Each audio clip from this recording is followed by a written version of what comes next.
Bonjour, je suis Chloé Lefebvre. 34 ans. Lyon, Auvergne-Rhône-Alpes. Vendredi soir. Appartement à la Croix-Rousse. Thomas Chevalier. Le type avec qui j'ai vécu pendant 9 ans. Pas de bague, pas de mariage. Il a organisé une véritable fête de la liberté. Les enceintes à fond, les amis qui crient, le champagne qui saute. Il m'a tendu une valise, 45 € en espèces, et m'a littéralement poussé dehors sous les acclamations de tout le monde. Enfin de nouveau célibataire, je suis monté dans la seule chose qui était encore à mon nom, la vieille Renault Clio 2008 de ma grand-mère, et j'ai conduit sous une pluie verglaçante jusqu'à la maison de mes parents à Saint-Didier au Mont-d'Or. 2 heures du matin. Je suis trempé, je frappe à la porte. Papa, Gérard Lefebvre, l'entr'ouvre juste assez pour me voir dégoulinante sur le porche. Tu es une femme adulte. Tu as choisi cette vie. Maintenant, assume. Maman, Denise, se tient derrière lui, les bras croisés, silencieuse. Ma sœur, Mélanie, se penche et crache, ce n'est pas un refuge de charité, Chloé. La porte claque. Le peine dormant s'enclenche. Je reste là dans la neige, les dents claquant, fouillant dans la poche de mon manteau à la recherche de n'importe quoi. Mes doigts heurtent une carte de débit en argent rayée que ma grand-mère, Éléonore Jeanne Lefebvre, m'avait glissée il y a 16 ans avec un petit mot à l'intérieur, seulement quand tu n'auras vraiment plus personne. Amour. J'ai ri à travers mes larmes gelées, en me disant qu'il restait peut-être 18 € pour une chambre bon marché. Le lendemain matin, j'ai glissé cette carte dans un distributeur automatique à l'agence LCL sur l'avenue Jean Jaurès. Le caissier a regardé l'écran, est devenu blême et a dit « Mademoiselle Lefebvre, veuillez entrer dans mon bureau tout de suite. » Je suis entré. Il a tourné le moniteur vers moi. J'ai arrêté de respirer. Avez-vous déjà été mis à la porte par les personnes qui sont censées vous aimer quoi qu'il arrive? Laissez un commentaire et dites-le moi. Je les lis tous, sans exception. La deuxième partie sort demain. Vous n'êtes pas prêt pour ce que cette carte contenait vraiment. Le pare-brise était une plaque de givre solide quand je me suis réveillé, raide et gelé sur le siège avant de la vieille Clio de grand-mère, garée derrière l'Auchan de l'avenue Jean Jaurès. Mon téléphone affichait 6h47 et 6% de batterie. J'avais une barre de réseau et une dernière personne qui pourrait encore répondre. J'ai appelé Mathieu. 26 ans, il vivait toujours au sous-sol chez papa et maman, travaillait à temps partiel dans un magasin de pièces détachées à Villeurbanne. Il a décroché à la 3e sonnerie, la voix pâteuse de sommeil. Chloé? Il n'est même pas 7 heures. Je suis en panne d'essence et je suis à la porte. Tu peux venir me chercher, s'il te plaît? Une longue pause, puis un soupir. D'accord. 20 minutes. Il est arrivé dans son trafic défoncé, m'a jeté un regard alors que je grelottais dans les mêmes vêtements que la veille, et n'a pas posé de questions. Je suis monté, le chauffage à fond, et j'ai indiqué l'agence LCL sur le boulevard des Belges, à peut-être 6 km de là.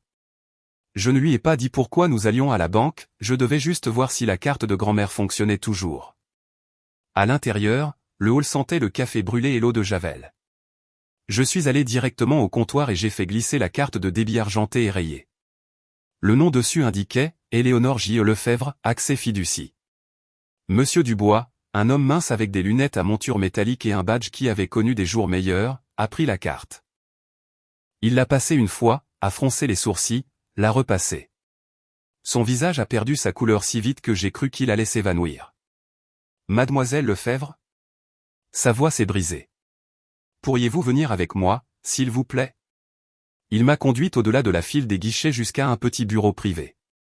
Mathieu est resté dans la salle d'attente, faisant défiler son téléphone, les bottes étendues comme s'il avait toute la journée. La porte ne s'est pas complètement fermée derrière nous. Monsieur Dubois a fermé les stores, s'est assis et a tourné son moniteur vers moi. Le solde affichait 72 923 829 € et augmentait en temps réel grâce aux dividendes de la nuit. Je suis resté bouche bée. Ma bouche était sèche. Mon cœur battait si fort contre mes côtes que je le sentais dans ma gorge. Il a parlé lentement, comme si j'étais une enfant ou quelqu'un sur le point de s'enfuir. En 1997, votre grand-mère a acheté 45 000 actions d'Amazon.com à environ 3 € chacune, ajustées après division. Elle a placé la totalité de la position dans une fiducie irrévocable avec vous comme unique bénéficiaire à vos 18 ans. Les intérêts, Les dividendes et tous les gains se sont accumulés, intacts, pendant plus de 25 ans. Cette carte de débit est liée à un compte de liquidité alimenté directement par la fiducie. Elle n'a jamais été utilisée jusqu'à aujourd'hui. Je ne pouvais pas parler. Je continuais de fixer le nombre. Derrière la porte entr'ouverte, Mathieu avait arrêté de faire défiler. Il était debout maintenant, le téléphone baissé, l'oreille tournée vers l'interstice. J'ai vu son reflet dans la vitre d'un certificat bancaire encadré au mur. Ses yeux étaient grands ouverts, la bouche légèrement entr'ouverte. Monsieur Dubois a continué de parler, à voix basse. Personne d'autre n'y a accès. Ni vos parents, ni aucun de vos frères et sœurs. La loi française et les termes de la fiducie sont sans appel. Le capital reste bloqué jusqu'à vos 55 ans, mais le compte de liquidité est réapprovisionné mensuellement. Vous pourriez retirer jusqu'à 465 000 € aujourd'hui sans déclencher d'événement fiscal ou de notification. La main de Mathieu s'est déplacée lentement vers sa poche. Il a sorti son téléphone, ses pouces volant sur l'écran. Puis il s'est glissé vers le panneau des toilettes, la tête basse, les épaules raides. J'ai enfin retrouvé ma voix. Est-ce que quelqu'un d'autre peut voir ce solde? Seulement avec votre consentement écrit ou une ordonnance du tribunal signée par vous. La fiducie a été structurée de cette façon à dessein. J'ai hoché la tête, engourdi. Monsieur Dubois a imprimé une seule feuille, juste le solde, sans autre détail, et l'a glissé dans une enveloppe. Apportez ceci à n'importe quel conseiller en gestion de patrimoine de confiance. Et, mademoiselle Lefebvre, faites attention à qui vous en parlez. Je suis sorti sur des jambes qui ne semblaient pas être les miennes. Mathieu était déjà parti. Son camion n'était pas sur le parking. Je suis resté dans le froid, l'enveloppe dans ma poche, fixant l'espace vide où il était garé 10 minutes plus tôt. Mon petit frère venait de tout entendre. J'ai pris un VTC directement du parking de la banque jusqu'à la Tour Incity, en ville. Le bureau d'Alexandre Martin se trouvait au 22e étage, tout en verre, en acier et en argent discret. Son assistante m'a fait entrer sans attendre. Martin lui-même avait peut-être 60 ans, une barbe poivre et sel, un costume cher, pas de cravate. Il m'a serré la main, m'a indiqué le fauteuil en cuir en face de son bureau, et n'a pas perdu de temps en bavardage. J'ai sorti le dossier de la fiducie dès que LCL a signalé la première tentative de retrait en 25 ans, a-t-il dit en faisant glisser un épais dossier vers moi. Votre grand-mère était ma cliente. Elle a tout blindé, Chloé. Irrévocable, clause de protection contre la prodigalité, clause de non-contestation, tout y est. Les tribunaux français l'ont déjà confirmé à 3 reprises. J'ai dégluti. 3 reprises. Il a hoché la tête une fois. Vos parents ont déposé des requêtes en 2002, 2008, et de nouveau en 2014, affirmant qu'Éléonore manquait de capacité lorsqu'elle l'a signé. Chaque juge a rejeté les affaires en quelques semaines. Les dossiers médicaux de l'hôpital Édouard Herriot étaient accablants. Votre grand-mère a été lucide jusqu'au jour de sa mort. J'ai eu la nausée. Il a continué. Après le dernier rejet, votre père a tenté une autre approche, demandé votre mise sous tutelle, personnellement, en arguant que vous étiez financièrement immature. Le juge s'est moqué de lui et l'a renvoyé. Je fixais le dossier comme s'il pouvait me mordre. Martin s'est penché en avant. Pour faire simple, personne ne touche un centime sans votre signature. Ni vos parents, ni aucun de vos frères et sœurs, ni un futur conjoint. La fiducie le dit en lettres capitales. Mon téléphone s'est mis à vibrer sans arrêt dans ma poche. Je l'ai sorti. 27 messages manqués, tous de Mathieu. Rentre à la maison maintenant. Maman et papa doivent te parler. C'est important. S'il te plaît. Où es-tu? J'ai levé les yeux vers Martin. Il a haussé un sourcil. Tout va bien? Je crois que ma famille vient de l'apprendre. Il a expiré par le nez. Alors vous devriez probablement décider de ce que vous voulez leur dire. J'ai quitté le bureau 20 minutes plus tard, serrant une fine clé USB contenant chaque document judiciaire jamais déposé contre la fiducie. La descente en ascenseur ressemblait à une chute. Quand je suis arrivé à Saint-Didier-au-Mont-d'Or, la lumière du porche était allumée et la porte d'entrée était entr'ouverte, quelque chose qui n'arrivait jamais chez nous. Je l'ai poussé davantage. Maman s'est précipitée sur moi avant que je puisse entrer, les bras autour de mon cou, les larmes mouillant déjà mon épaule. Oh, ma chérie, on était si inquiets. Pourquoi n'as-tu pas appelé? Papa est apparu derrière elle, les yeux rougis, la voix douce. On a dit des choses horribles hier soir. On avait peur et on était en colère. Entre, ma puce. S'il te plaît. Mélanie se tenait au pied des escaliers en pantalon de yoga et maquillage parfait, les bras ouverts comme si nous étions les meilleurs amis du monde perdus de vue. Je me sens tellement mal. Oublions tout ça, d'accord? Ils m'ont conduite au salon comme si j'étais en verre. Du café frais sur la table, mon muffin aux myrtilles préféré encore chaud. Maman n'arrêtait pas de toucher mon bras, mes cheveux, comme si elle avait besoin de preuves que j'étais réel. Papa s'est assis en face de moi, les mains jointes. Mathieu nous a tout raconté à la banque. Chloé, nous n'avions aucune idée que mamie Éléonore avait fait quelque chose d'aussi énorme pour toi. Maman a tamponné ses yeux avec un mouchoir. Pendant toutes ces années, nous pensions qu'elle avait tout dépensé en frais médicaux. Nous avions tort. Mélanie s'est rapprochée sur le canapé. Nous sommes une famille. On se serre les coudes, quoi qu'il arrive. N'est-ce pas? Papa a pris un dossier manie et en a sorti une épaisse liasse de papier relié en bleu. Il l'a posé doucement devant moi. Nous avons demandé à notre avocat de rédiger ça aujourd'hui, a-t-il dit, la voix calme, presque tendre. C'est une procuration limitée, juste pour les comptes financiers. Tu restes la propriétaire, à 100%, mais tu nous laisses aider à gérer tout ça. Les investissements, les impôts, les questions juridiques. Ce genre d'argent est compliqué, ma chérie. Tu ne devrais pas porter ça toute seule. Maman a hoché la tête avec empressement. Nous voulons seulement te protéger. Mélanie a souri, les yeux brillants. Pense à ça comme un travail d'équipe. On organisera des réunions de famille, on décidera ensemble où l'argent peut faire le plus de bien. J'ai tourné la page de couverture. Le document était intitulé « Cession irrévocable de l'intérêt bénéficiaire et nomination de cofiduciaire ». Page après page de jargon juridique qui, en gros, transférait le contrôle à un nouveau conseil de famille, dont mon père était désigné président.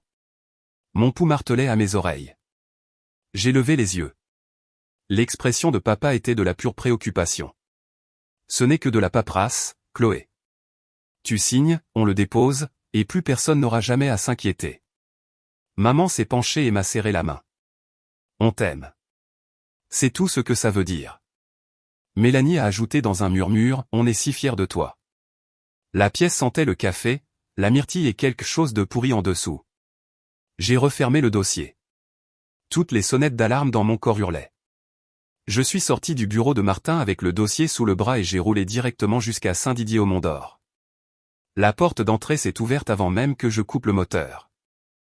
Maman m'a fait signe d'entrer comme si je revenais de la guerre. Ce soir-là, nous avons mangé du hachis parmentier à la table de la salle à manger que nous n'avions pas utilisée depuis Noël 2003. Papa a servi du vin à tout le monde sauf à Mathieu, qui sirotait un coca et fixait son assiette. Mélanie n'arrêtait pas de remplir mon verre et de m'appeler « Serette », une phrase sur 3. Le lendemain matin, maman a fait des crêpes en forme de cœur. Papa m'a montré des feuilles de calcul sur son ordinateur portable, du rouge partout. Lefebvre et fils BTP, perdant de l'argent à flot depuis les confinements de 2020. Les prêts en cours à la Société Générale s'élevaient à 4,46 millions d'euros. Les intérêts seuls coûtaient 28 000 € par mois. À l'heure du déjeuner, Mélanie pleurait dans la véranda, me disant que son hypothèque sur la maison d'Écully avait 2 mois de retard. Son mari avait menacé de partir s'il la perdait. On se noie, Chloé. Mamie voudrait qu'on reste ensemble. Chaque repas pendant 3 jours consécutifs a suivi le même scénario. Il se relayait. Papa avec les chiffres de l'entreprise. Maman avec les culpabilisations sur la mémoire de mamie Éléonore. Mélanie avec les larmes et les câlins. Le document à couverture bleue trônait sur la table basse comme une pièce maîtresse, un stylo soigneusement posé dessus. Le 3e soir après le dessert, papa l'a de nouveau poussé vers moi. Signe, ma chérie. On s'occupera de tout. Tu n'auras plus jamais à t'inquiéter. J'ai posé ma fourchette. Je ne signe pas, le silence est tombé sur la table comme une porte claquée. Le visage de papa s'est assombri en premier. Les veines ressortaient sur son front. Après tout ce qu'on a fait pour toi. Les larmes de Mélanie ont disparu. Tu vas sérieusement nous laisser perdre l'entreprise. La maison? Espèce de petit égoïste. Maman l'a coupé, la voix stridente. On t'a élevé, habillé, et maintenant tu vas nous regarder crever de faim dans la rue. Papa a frappé si fort des paumes que les verres à vin ont sursauté. Très bien. On se verra au tribunal. On prouvera que tu es incompétente pour gérer ce genre d'argent, ou que mamie n'avait pas toute sa tête quand elle t'a incluse. Dans tous les cas, la fiducie sera gelée jusqu'à ce qu'un juge décide. Mélanie s'est penchée sur la table, les yeux plissés. Les avocats coûtent cher, Chloé. Tu vas brûler des millions avant que ce soit fini. C'est ça que tu veux? Maman sanglotait maintenant. Vrai ou faux, je ne pouvais pas le dire. Comment peux-tu faire ça à ta propre mère? Je me suis levé. La chaise a raclé bruyamment contre le parquet. J'en ai fini ici. Je suis sorti alors qu'il criait encore. Papa m'a suivi sur le porche, hurlant que les liens du sang sont plus forts que l'argent, que je le regretterais quand il serait sans abri. Mélanie a crié depuis l'embrasure de la porte que j'étais morte pour elle. Je suis monté dans la Clio et j'ai verrouillé les portes. Mon téléphone a vibré sans arrêt pendant tout le trajet jusqu'à l'hôtel de long séjour sur la route de GENAS. Quand je me suis enregistré, Mélanie avait posté dans le groupe WhatsApp familial 312 membres, cousins au deuxième degré, anciens voisins, tout le monde. Les messages ont déferlé comme une inondation. Tante Sylvie de Lille, j'ai entendu dire que tu as hérité et que tu n'aides pas tes parents. Honte à toi. Cousin David, ingrate ne suffit même pas, quelqu'un à qui je n'avais pas parlé depuis le lycée, le karma arrive, ma belle. Des numéros inconnus ont commencé à envoyer des captures d'écran du groupe WhatsApp avec des émojis qui rient et les mots « riche salope », encore et encore. J'ai tourné le téléphone face contre table et j'ai fixé le plafond de l'hôtel. 3 jours de bombardement d'amour s'étaient transformés en pur venin à la seconde où j'ai refusé de céder le contrôle. J'ai bloqué tous les numéros de famille que je reconnaissais et j'ai commandé des frites au service en chambre que je n'ai pas mangé. La guerre avait officiellement commencé. L'enveloppe Chronopost a atterri sur le bureau de ma suite de long séjour comme une brique. Alexandre Martin l'avait envoyé en express depuis la Tour Incity avec un unique post-it, Libération totale signé. Tout ce qu'il nous était interdit de vous montrer est maintenant à vous. J'ai verrouillé la porte, éteint les lumières sauf une lampe, et j'ai déchiré le paquet. Des centaines de pages se sont déversées, plaidoiries, relevés de facturation, correspondances, rapports médicaux, même des notes manuscrites d'il y a 15 ans. Chaque document portait le même en-tête en gras, dossier, fiducie irrévocable Éléonore J. Lefebvre. La première bombe était un journal d'appel daté du soir exact où Mathieu s'est enfui de la banque. 21h14 appel sortant du portable de Gérard Lefebvre vers le cabinet d'avocats Durand et Associés. Durée, 47 minutes. Note de facturation, consultation d'urgence. Réactivation immédiate de la contestation de la fiducie Lefebvre. Le client signale que la bénéficiaire a accédé au fonds. J'ai senti le sang quitter mon visage. Dossier suivant. 2002, tribunal de grande instance de Lyon. Gérard et Denise Lefebvre contre la succession d'Éléonore J. Lefebvre. Ils prétendaient que mamie manquait de capacité testamentaire lorsqu'elle a signé la fiducie. Ils ont joint une unique déclaration sous serment d'un médecin qu'il avait vu une fois pour une entorse au poignet. Le juge l'a rejeté en 4 pages et a ordonné à mes parents de payer les frais de justice de la succession. 2008, requête d'urgence pour la mise sous tutelle plénière de Chloé Lefebvre, âgée de 18 ans. Papa soutenait que j'étais incapable de gérer des actifs substantiels en raison de mon immaturité et d'un historique de mauvaises décisions. Il a joint mon formulaire d'abandon de l'université comme preuve. Le juge a écrit dans la marge, la déception concernant un héritage n'est pas un motif de mise sous tutelle. Rejeté avec des pans. 2014, une autre contestation de capacité, cette fois avec un psychiatre payé qui a diagnostiqué à mamie une déficience cognitive modérée, sur la base d'un appel téléphonique de 15 minutes. Ce même médecin a rendu sa licence 2 ans plus tard après que le Conseil de l'Ordre a découvert qu'il avait fabriqué des rapports dans 6 autres affaires d'héritage. Requête rejetée, sanction menacée. Puis vint le tout nouveau dépôt, encore chaud de l'imprimante. 4 jours après ma visite à LCL, papa a viré 232 500 € du dernier prêt d'équipement de l'entreprise de la BNP Paribas au cabinet Durand et Associés avec la mention « Provision, intervention fiducie famille Lefebvre phase 2 ».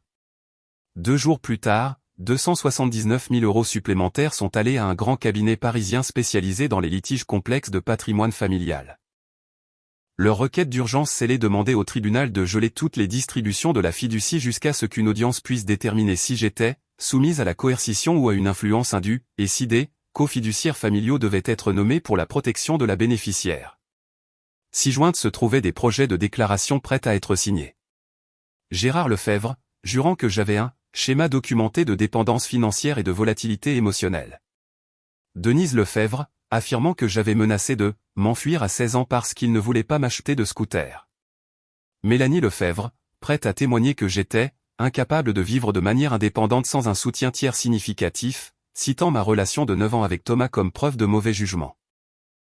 Ils avaient même prévu une évaluation psychologique ordonnée par le tribunal avec un examinateur qu'ils avaient déjà payé. J'ai consulté les relevés bancaires. Les 511 500 € de frais juridiques provenaient du dernier prêt de construction, garanti par chaque excavatrice, bulldozer et camion-benne restant que l'entreprise possédait.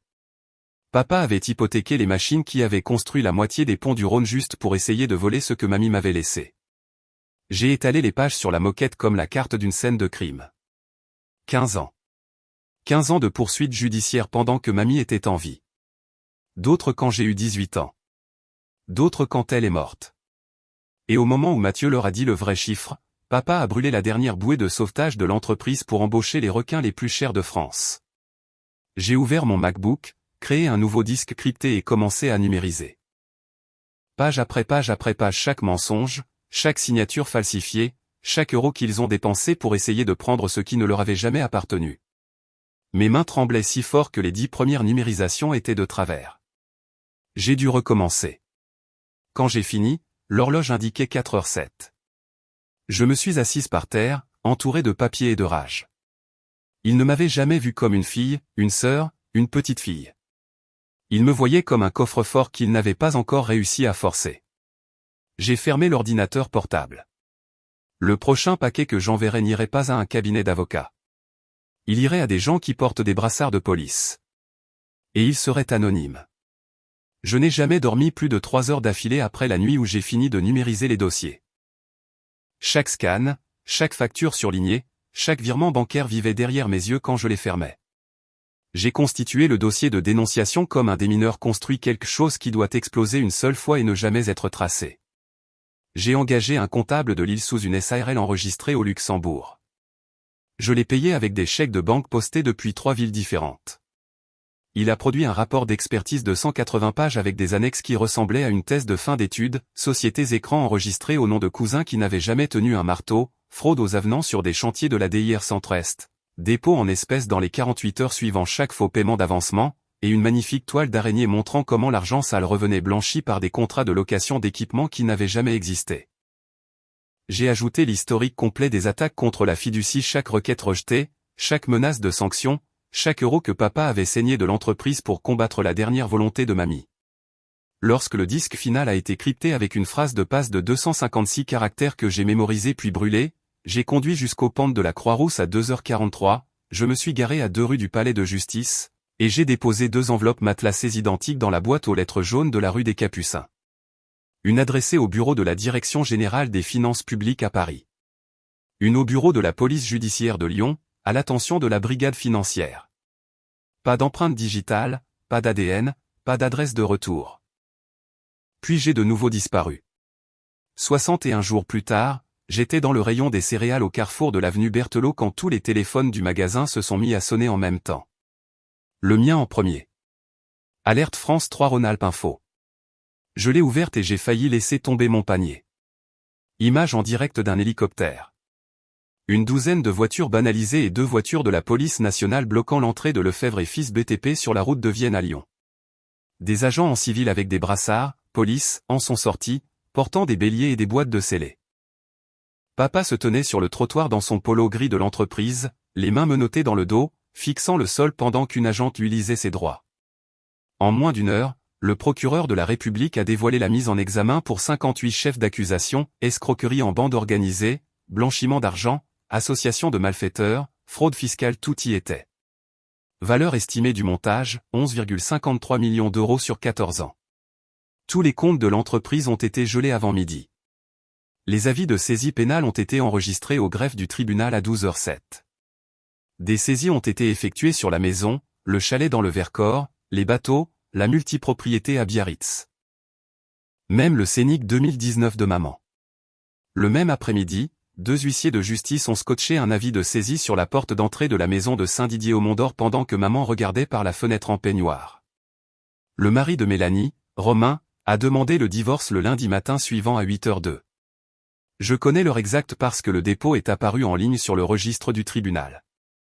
Il a demandé la garde exclusive temporaire d'urgence, la jouissance exclusive de la maison d'Écully, et une ordonnance d'éloignement tenant Mélanie à 200 mètres de distance jusqu'à une nouvelle audience. Motif, exposition imminente à des poursuites pénales et insolvabilité totale. Elle a reçu la notification 3 heures plus tard à l'hôtel Ibis Budget près de la 46 pendant que les enfants étaient à l'école. Mathieu a envoyé un seul texto, horodaté à 2h14 la nuit du raid. C'est toi qui as fait ça. Tu nous as tous tués. Je l'ai lu 17 fois, le pouce planant sur la réponse, puis j'ai supprimé la conversation et bloqué le numéro. L'histoire a dominé les informations locales pendant des semaines. BFM Lyon a diffusé des images de drones montrant des agents chargeant des pelles mécaniques et des excavatrices sur des camions à plateau. Le Progrès a mis la photo d'identité judiciaire de papa en première page, du BTP lyonnais à la mise en examen. Les voisins qui empruntaient autrefois des outils traversaient maintenant la rue quand maman promenait le chien. Le club de golf a envoyé une lettre recommandée mettant fin à leur adhésion pour « conduite préjudiciable à la réputation du club ». Club de jardinage, club de lecture, association paroissiale, chaque groupe auquel maman avait appartenu depuis 1988 l'a discrètement retiré de ses listes. Papa a payé la caution de 1,86 million d'euros en utilisant la dernière parcelle non développée que l'entreprise possédait près de la route N85 en Isère. Le juge a autorisé l'assignation à résidence avec un bracelet électronique, mais la maison était déjà programmée pour une vente aux enchères dans 90 jours. Mélanie a emménagé dans un studio au-dessus d'un bar miteux sur l'avenue Jean Jaurès à Oulin. Pendant une semaine, elle a posté des TikTok en larmes accusant une « sœur jalouse » et « l'argent du sang », puis a effacé toute sa présence en ligne quand des inconnus ont commencé à se présenter devant le bar en criant « escroc ». Mathieu a jeté ses outils à l'arrière de son trafic et a pris la 7 vers le sud à l'aube. Un ami commun du lycée m'a dit qu'il dormait sur un matelas pneumatique dans l'appartement d'un copain dans le quartier du Panier à Marseille, faisant des quarts de nuit dans un entrepôt logistique près de l'aéroport. La famille qui remplissait autrefois une villa de 6 chambres occupait maintenant des coins séparés du département du Rhône comme des réfugiés. Je regardais depuis la fenêtre du 2e étage d'une maison de ville rénovée dans le Vieux-Lyon que j'avais achetée par le biais d'une fiducie anonyme. J'ai tout payé en espèces, utilisé un téléphone prépayé enregistré au nom de la SARL, et je ne me suis jamais garé 2 fois au même endroit. Je n'ai pas pleuré. Je n'ai pas célébré. J'ai juste senti le silence s'installer, lourd et final. Ils avaient passé toute ma vie à essayer de prendre ce que mamie avait protégé de son dernier souffle. Maintenant, l'État prenait tout ce qu'il leur restait. Et j'étais enfin, vraiment libre. L'audience de jugement a eu lieu dans la salle d'audience 8B du Palais de Justice de Lyon, en ville, par un matin gris de février. J'étais assise tout au fond, les cheveux teints en noir, portant des lunettes dont je n'avais pas besoin, le col de mon manteau relevé. Personne ne m'a reconnu. Papa est entré, portant un costume bleu marine maintenant trop grand pour lui, les mains menottées devant, flanqué de 2 gendarmes. Il avait perdu 15 kilos depuis le raid. Quand le juge lui a demandé s'il souhaitait parler, il a seulement secoué la tête. Le procureur a récité le décompte final, 11,53 millions d'euros blanchis, 3,81 millions d'euros de préjudice fiscal, 58 chefs d'accusation. Le juge a regardé par-dessus ses lunettes et a prononcé la sentence, 96 mois de prison ferme à purger au centre pénitentiaire de Saint-Quentin-Fallavier, suivi de 3 ans de mise à l'épreuve, une restitution de 9,11 millions d'euros, et la confiscation de tous les actifs restants. Le marteau est tombé. Papa n'a jamais regardé en arrière vers la salle. Les papiers de liquidation judiciaire pour Lefebvre et Fils BTP ont été déposés la même semaine. Le liquidateur a tout vendu aux enchères, les 3 dernières excavatrices, le mobilier de bureau, même les photos encadrées des ponts que papa avait l'habitude d'accrocher dans le hall. La maison de Saint-Didier-au-Mont-d'Or a été vendue aux enchères pour une bouchée de pain à un investisseur qui l'a revendue 6 mois plus tard. Maman et Mélanie ont fini dans un 2 pièces aux Cités de Mézieux, près de la N346, à 20 minutes à l'est de la ville. Le complexe se trouvait derrière une station Total et un Action, les fenêtres donnant sur le périphérique. Maman a pris la chambre. Mélanie dormait sur un canapé-lit qui sentait le renfermé et la cigarette. Pendant des mois, Mélanie a utilisé une succession de numéros de téléphone prépayés.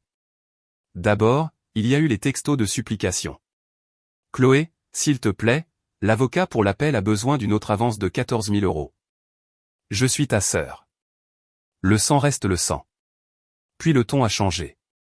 Tu brûleras en enfer pour ça. Je dis à tous les journalistes que tu as payé le fisc pour nous détruire. Je sais où tu habites. J'ai bloqué chaque nouveau numéro dès son apparition. Le dernier venait d'un indicatif 04 à 3h07 du matin. Un unique mémo vocal d'elle en train de pleurer, m'insultant de tous les noms possibles avant que le message ne se coupe à 60 secondes. Mathieu a déménagé définitivement à Marseille. Il a trouvé un travail de gestionnaire de stock pour un distributeur de fournitures médicales dans les quartiers nord et a loué un studio. La seule fois où nous avons communiqué, c'est quand il a eu besoin de ma signature sur un vieux document fiscal commun que le fisc réclamait encore. Ces courriels faisaient 3 lignes, sans formule de politesse, sans signature. Il n'a jamais mentionné papa, maman, Mélanie, ou l'argent. J'ai gardé ma maison du Vieux-Lyon, mais j'ai aussi acheté une deuxième propriété sous une autre SARL, un duplex en briques tranquille au Brotteau où personne ne posait de questions. J'ai payé en espèces, je me garais dans la cour, et j'ai appris à vivre sans laisser de traces. Maman a essayé une fois. Une lettre manuscrite transmise par le bureau de Martin. 8 pages de versets bibliques et de phrases soulignées sur le pardon et la famille et « Qu'est-ce que mamie Éléonore penserait ?» Je l'ai lu une fois, je l'ai plié en un carré, et je l'ai jeté dans la cheminée. Le registre des visiteurs de la prison de Saint-Quentin-Fallavier est resté principalement vide. Papa a reçu du courrier de quelques anciens fournisseurs et d'un copain de lycée qui croyait toujours qu'il avait été piégé. Maman lui rendait visite 2 fois par mois, conduisant l'heure et demie aller-retour dans une Twingo 2009 qu'elle avait achetée sur le Bon Coin. Mélanie n'y est jamais allée. Elle a dit au Progrès dans une citation anonyme que « certaines filles détruisent leur père pour le plaisir ». J'ai lu l'article sur mon téléphone en buvant un café sur ma terrasse arrière. Je n'ai rien ressenti. 11 mois après le jugement, les appels étaient épuisés. Les actifs avaient disparu. Et les gens qui remplissaient autrefois de bruit une maison de 6 chambres vivaient maintenant dans des silences séparés qu'ils avaient eux-mêmes construits. J'avais toujours la fiducie. J'avais toujours la carte de grand-mère dans mon portefeuille. J'avais toujours une vie qu'ils ne toucheraient plus jamais. L'histoire était terminée pour eux. Elle ne faisait que commencer pour moi. La neige a commencé à tomber au moment où je suis sorti du VTC à l'entrée du cimetière de Loyasse. Le même genre de flocons lourds et humides qui m'avaient trempé la nuit où ils avaient verrouillé la porte. 18 mois, jour pour jour. J'ai marché seul sur le chemin familier, mes bottes crissant sur la couche fraîche jusqu'à ce que j'atteigne la simple pierre de granit, Éléonore Jeanne Lefebvre, 1938 à 2018. Grand-mère bien-aimée. Je me suis agenouillé, j'ai balayé la neige de la base, et j'ai déposé un petit bouquet de roses blanches. Le vent me mordait les joues, mais je n'avais plus froid. Mamie avait tout vu venir. Elle avait vu son propre fils essayer de la saigner à blanc alors qu'elle respirait encore. Elle l'avait vu apprendre à ses enfants que l'amour avait un prix. Et au lieu de leur donner une autre chance de voler, elle a construit un mur d'avocats, de juges et de papiers blindés que seul moi pouvais franchir. Parce qu'elle savait que j'étais la seule à n'avoir jamais demandé un centime. Je me suis relevé et j'ai regardé par-delà les collines de pierre tombales vers la ligne d'horizon de la ville au loin. Au cours de la dernière année et demie, j'avais discrètement créé Logement Partenaire Lefebvre, SARL à travers une série de fiducies anonymes et de placements privés. L'entreprise a acheté 3 immeubles d'appartements en briques fatigués à la Guillotière et au Tonkin, les a rénovés avec de la main-d'œuvre locale, et loue maintenant des logements propres et sûrs de 2 et 3 chambres à des mères célibataires à 30% en dessous du prix du marché. 78 familles y vivent parce que les actions de grand-mère de 1997 ont continué de croître pendant que personne ne regardait. Le fonds de bourse Éléonore J. Lefebvre, administré par la Fondation de France, avait déjà envoyé 42 jeunes de familles d'ouvriers et d'employés à l'Université Lyon 2, à l'INSA et à l'IUT Lyon 1. Bourse complète, pas de prêt. Chaque bénéficiaire recevait une lettre manuscrite sur le même papier à lettres que grand-mère utilisait, l'éducation est la seule chose que personne ne peut vous reprendre. Je vivais toujours simplement. Un appartement de 3 pièces au Brotteau avec des parquets et un petit balcon qui donne sur l'avenue Foch. Une chienne bâtarde sauvée de la rue nommée Canel. Des plantes sur chaque rebord de fenêtre. Je préparais le dîner la plupart des soirs, je lisais de vrais livres, et je dormais sans cauchemar pour la première fois depuis des années. Je n'avais plus de père purgeant une peine de 8 ans à Saint-Quentin-Fallavier. Je n'avais plus de mère partageant un 2 pièces à mes yeux. Je n'avais plus de sœur qui changeait de numéro de téléphone prépayé comme de sous-vêtements. J'ai gardé l'adresse courriel de Mathieu dans mes contacts parce que grand-mère l'aimait autrefois, et parce que certains souvenirs d'enfance valent la peine d'être conservés même lorsque les personnes qui s'y trouvent sont parties. Nous avions échangé exactement 27 messages professionnels en 18 mois. Pas un mot personnel. C'était bien comme ça. La liberté n'est pas bruyante. La liberté, c'est se réveiller un samedi et réaliser que personne sur Terre n'attend de vous que vous justifiez comment vous dépensez votre argent, votre temps, ou votre cœur. La liberté, c'est donner des millions, non pas parce que quelqu'un vous a culpabilisé, mais parce que vous le pouvez enfin. La liberté, c'est se tenir dans la neige devant la tombe de sa grand-mère et savoir sans l'ombre d'un doute que vous avez honoré la seule personne qui vous a jamais choisi sans condition. J'ai balayé les derniers flocons de la pierre et je lui ai parlé comme je le fais toujours quand personne n'écoute. J'ai tenu la promesse, mamie. Je l'ai gardée en sécurité. Et puis je l'ai donnée à des gens qui en ont vraiment besoin, exactement comme tu me l'as appris. Le vent a emporté mes mots à travers les rangées vides de tombes. Je me suis retourné et j'ai redescendu la colline. Derrière moi, la neige continuait de tomber, couvrant chaque empreinte que je laissais. Devant moi, les lumières de la ville s'allumaient, une par une. À tous ceux qui regardent cette histoire, voici ce que j'ai appris à la dure, la famille n'est pas un contrat de sang qui donne à quiconque le droit de vous posséder. L'amour n'est pas une dette que vous devez à jamais parce que quelqu'un vous a nourri et habillé quand vous étiez enfant. Et l'argent, le vrai argent ne fait que révéler qui les gens étaient déjà. Si les personnes qui sont censées vous aimer inconditionnellement ferment la porte quand vous n'avez rien, croyez-les la première fois. Coupez la corde. Partez. Construisez la vie qu'ils disaient que vous ne méritiez pas. Parce que la plus grande vengeance n'est pas la destruction. C'est la survie. C'est la gentillesse, selon vos propres termes. C'est devenir le refuge que vous n'avez jamais eu pour quelqu'un d'autre. Mamie Éléonore le savait. Maintenant, je le sais aussi. Et je n'ai jamais été plus heureuse.